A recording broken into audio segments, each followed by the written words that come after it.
Good morning students. आज हम फिर आपके लिए जो टॉपिक लेकर आए हैं +1 केमिस्ट्री से है। Unit 1 some basic concepts of chemistry में यूनिट कन्वर्शंस के ऊपर कुछ एक एग्जांपल्स हम डिस्कस करेंगे कि कैसे एक यूनिट को दूसरे यूनिट में हम कन्वर्ट कर सकते हैं। ये वाला जो लेक्चर है ये पार्ट 2 है। पार्ट 1 आप इससे पहले देख चुके होंगे, उसका वीडियो भी अपलोड किया गया है। इसमें हम डायरेक्टली कुछ एक क्वेश्चंस आपको जो गिवन थे उनको सॉल्व करने की कोशिश करेंगे। क्वेश्चन था convert 7 nanometre the diameter of small virus into metre. बहुत ही सिंपल है। अगर हम इसको मैथमेटिकल फॉर्म में लिखें तो कैसे होगा, 7 नैनोमीटर को कन्वर्ट करिए। क्वेश्चन मार्क का मतलब यहाँ पे आपने वैल्यू लिखनी है मीटर में। तो यहाँ पे जो रिलेशन है वो मीटर और नैनोमीटर इनके बीच में है। तो हम जानते हैं, वी नो दैट, यहाँ पे क्या आएगा, फिर तरीका वही है करने का। वी नो दैट ये फ्रैक्शन जो मल्टीपल्स और प्रीफिक्सेस और जो फ्रैक्शन वैल्यूज होती है वो याद होनी चाहिए। 1 नैनो की वैल्यू हमें पता होनी चाहिए। 1 नैनोमीटर कितना होता है, 1 नैनोमीटर होता है इक्वल टू 10⁻⁻⁹ मीटर। मतलब नैनो की वैल्यू कितनी होती है, नैनो की वैल्यू होती है 10⁻⁹ ये चीजें आपको याद करनी पड़ेंगी कि जैसे 1 सेंटीमीटर कितना होता है इज इक्वल टू 10⁻⁻² मीटर होता है। सेंटी का मतलब होता है 1/100। 100 को 100 से डिवाइड करेंगे। इसी तरह से 1 माइक्रो की वैल्यू, 1 नैनो की वैल्यू, 1 पिको की वैल्यू, लाइक दैट आपको ये सारी वैल्यूज याद करनी पड़ेंगी टेबल, तो फिर कोई प्रॉब्लम नहीं होगी। तो 1 nanometre is equal to 10⁻⁹ metre. तो यही सिंपल आंसर है कि 7 नैनोमीटर कितना हो गया, फिर इज इक्वल टू 7 और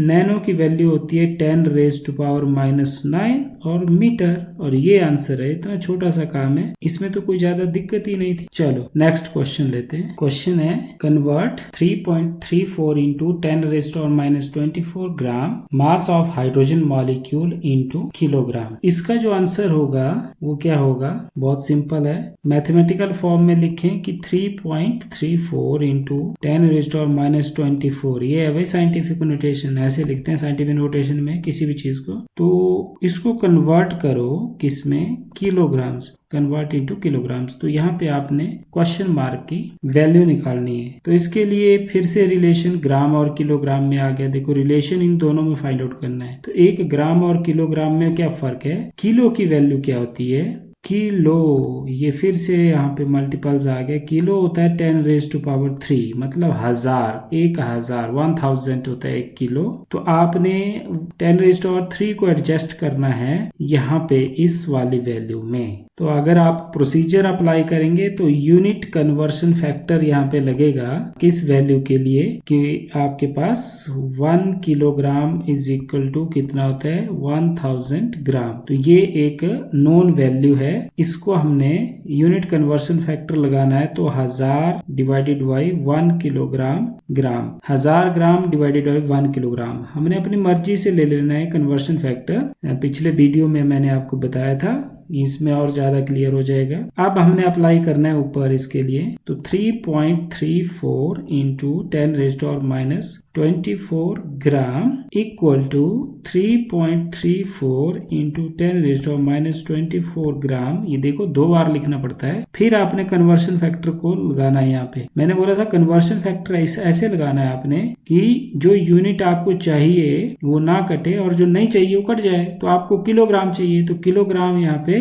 ऊपर लेना है आपने। तो 1 किलोग्राम ऊपर लेना है और 1000 ग्राम आपने नीचे लेना है। तो ये अपनी मर्जी से आप लगा सकते हैं, जैसे चॉइस होती है इसमें। चॉइस क्या, जो डिमांड है, तो डिमांड ग्राम से ग्राम कट गया, नहीं चाहिए हमें, 1000 को आपने अब एडजस्ट करना है। तो ये आपको पावर जो है वो सॉल्व करना आनी चाहिए। तो इज इक्वल टू 3.34 इंटू 10⁻⁻24 और यहाँ पे 1 अपॉन कितना हो गया 10⁻³ मैं थोड़ा डिटेल में कर रहा हूँ, किलोग्राम। किलोग्राम नहीं भूलना लिखना, यूनिट लिखना जरूरी होता है। तो यहाँ पे हो गया 1/10⁻³ हमने 1000 को किस में लिख दिया, पावर में लिख दिया, मतलब साइंटिफिक नोटेशन में लिख दिया, ये समझ लो आपने। अब इस पावर को आपने ऊपर एडजस्ट करना है, तो कैसे होगा 10⁻24 इंटू 10⁻³ किलोग्राम। जब ये पावर ऊपर चली गई तो माइनस में हो गई पावर, इक्वल टू 3.34 इंटू 10⁻24 और -3 कितना हो गया, -27 हो गया, और ये आ गया किलोग्राम। तो यहाँ पे देखो ये बेस इक्वल है, 10 इक्वल है, तो पावरें ऐड हो गई, तो 24 में 3 ऐड हो गए 27, लेकिन साइन वही रहा। तो ये आ गया आपके पास value 3.34 into 10⁻27 kilogram. Next question लेते हैं, convert 1 FG mass of human DNA molecule into kilograms. अब इसको सॉल्व करने के लिए हम फिर से मैथमेटिक्स यहाँ पे अप्लाई करते हैं। 1 FG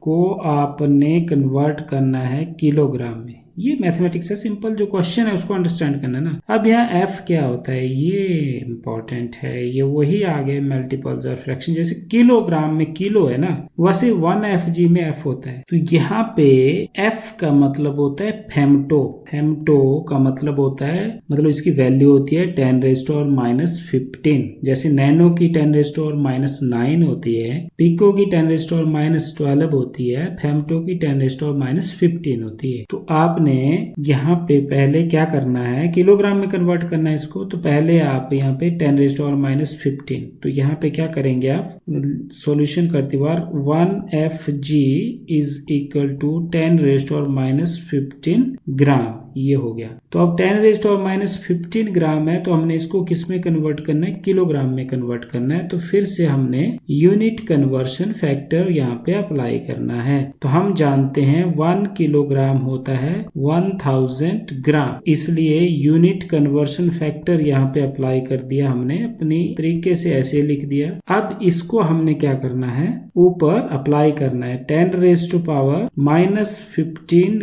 gram is equal to, क्योंकि इसको कन्वर्ट करना है ना किलोग्राम में, फिर से लिखेंगे 10⁻⁻15 ग्राम इनटू, आप क्या करेंगे अब इस फैक्टर को लगाएंगे, यूनिट कन्वर्शन फैक्टर को कैसे लगाएंगे कि ग्राम कट जाए और किलोग्राम बच जाए। तो किलोग्राम ऊपर लेना है और ग्राम आपने नीचे लेना है यहाँ पे, तो ग्राम से ग्राम कैंसिल हो गया, जैसा हमने पिछला क्वेश्चन किया था बिल्कुल एग्जैक्टली वैसे आ गया, is equal to 10⁻⁻15 into 1/10⁻³ kilogram is equal to 10⁻⁻15 into, मेरे साथ करिए, मेरे से पहले कर लीजिए, अब तो आपको समझ आ गया होगा इस तरह की कैलकुलेशन। 10⁻15 और 3 कितना हो गया 18 किलोग्राम। तो देख लीजिए भाई, जो ह्यूमन का DNA होता है, DNA मॉलिक्यूल होता है, उस मॉलिक्यूल का जो वेट है, मास है, मतलब वेट छोड़ दीजिए, मास किलोग्राम है क्योंकि यूनिट, वो 10⁻⁻18 किलोग्राम होता है according to question. Next question हमारे पास था,